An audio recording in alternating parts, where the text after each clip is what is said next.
We were talking about Mr. Larry Norman. We've talked about him before. I just don't think we've actually played a song on this feature CCM Flashback from that fella, but thought we'd do that this morning. All right. Larry Norman happens to be one of the very first artists that Billy Graham himself brought into town as part of Explo 72. We've talked about that festival as well. That was a festival held down in Dallas back in 72, June 12th through the 17th of 1972, in fact. And that featured not only Mr. Billy Graham, Dr. Billy Graham, that passed away just recently, but also featured quite a few of the early Christian music artists that we've talked about a lot. It's surprising. For some reason, I don't picture Larry Norman performing at a Billy Graham crusade. I don't think I would either, to be honest. But that's just the thing about Dr. Billy Graham. With his passing recently, I thought we'd delve into this just a little bit. He was really an early adapter of the newer music that's going toward the youth at that point, called Jesus music. Featured on this not only was Larry Norman, but also people like Johnny Cash were there, the Spears were there. I'm trying to think of the other titles here. I've got the listing here from the record, too, I think, that we can just run through to see who else was part of this recording. And I think there were some there that actually weren't even on the recording, to be honest with you. But let's see, we had Johnny Cash, a group that we haven't delved into yet, called the Armageddon Experience, which is kind of a mixed group, I believe, and I think they did both music and instruments, played their own instruments in their band. Randy Matthews was there, along with Andre Crouch and the Disciples. Larry Norman we just talked about, and we'll get back to his song here in just a second. Another group called the Great Commission Company, which I don't know much about them either. Might have to look into them sometime for a future CCM Flashback. Danny Lee and the Children of Truth were also part of this recording. Also had Willa Dorsey, which I don't know if you know her before, but she's more toward, I guess, maybe more toward Southern Gospel kind of style. And she was also there that day along with Love Song. And we talked about the Spear family.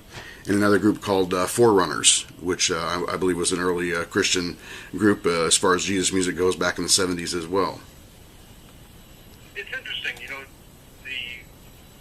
I've been in Christian music a long time. We're talking like 30, 40 years.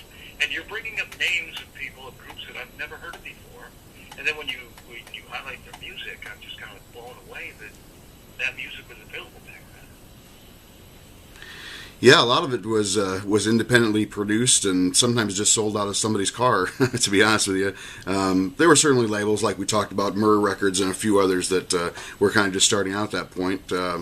I'm trying to think of some of the other ones. I think Sparrow was maybe around that same time period or so, but Myrrh is probably the biggest one that comes to mind at this point. Myrrh was a subsidy, I guess, as it were, of Word Records at that point. And of course, Word Records has been around for a long, long time as a leader in religious music, probably going back as early to I'm thinking at least 50s or 40s even, I'm not quite sure, but that's out of Waco, Texas, as you probably know, but they started in the 50s somewhere. I also thought it was interesting on this particular record, it had a little disclaimer on the record. It said, "This album is not for sale. This album was produced on the sole purpose of offering to the Explo 72 television audience." So I guess this was televised at one point then too.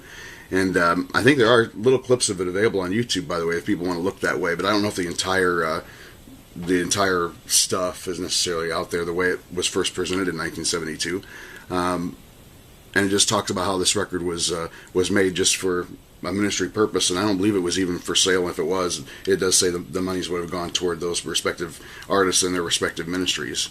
But this was a Canvas Crusade for Christ outreach back in 72 that Dr. Billy Graham was part of. And even as he went out of this to his other crusades throughout the years, he was also one to not only have, of course, George Beverly Shea there, and, of course, the big choir that we're all familiar with, but he would have a lot of these Christian music artists and later CCM artists at his crusades, such as, I know Steve Green was there at one point, Stephen Curtis Chapman was there, Andre Crouch was there throughout his crusades, so that was one that he kind of came back to from time to time. But I just wanted to make sure people realize that Dr. Billy Graham really had a part to play in some of the early Christian music to help get that to be more widely known and more inviting those artists to come in his crusades, not only back in '72, which is probably one of the first ones that we know of, since we have said before that we believe Christian music the way we know it today was really birthed around that '69-'72 time frame, and that's why we picked Larry Norman on this one, called The Sweet Song of Salvation, because his song done live was part of this Expo '72 that Dr. Billy Graham was part of back then. That's amazing. And Larry Norman, I guess nowadays he'd kind of be called the grandfather of contemporary Christian music. Yeah, I believe that's true. I mean, he's one of the ones in that first few years between '69 to '72, '73 that really was the genesis, so to speak, of what we now know as CCM. Larry Norman. This one is from 1969, correct? Right. We're using the studio version instead of the live version because I to be honest, I think just it sounds better. but yeah, it's a good. It's a good song no matter which year it is, but yeah, we're going to use the studio version from his 1969 release called Upon This Rock. All right, the name of the song is Sweet, Sweet Song of Salvation. It's Larry Norman from 1969. And Steve, you'll be back with us next week, correct? Indeed I will. Kind of putting you on the spot, aren't I? You'll be back with us. Yes, I plan on it, hopefully. All right, Stephen, we'll talk to you next week. Sounds great. Na na na na. Na na na na na na na na na na na na.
Secret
was filled with guns and war, and everyone got trampled on the floor.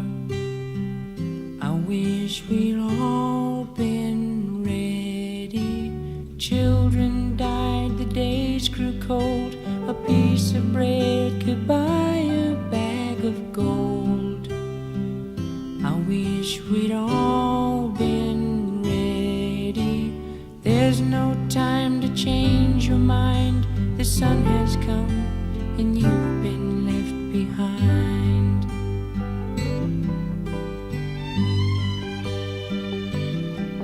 A man and wife asleep in bed. She hears a noise and turns her head. He's gone. I wish we'd all been ready. Two men walking up a hill. One disappears and one's left standing still. I wish we'd all been ready. There's no time to change your mind. The sun has come and you've been left behind.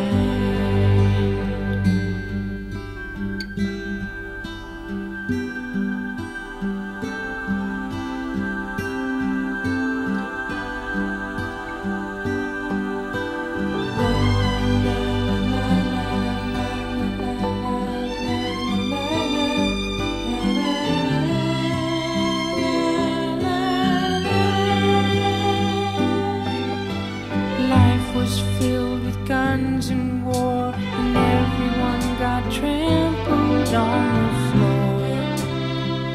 I wish we'd all been ready. Children died, the days grew cold. A piece of bread could buy a bag of gold.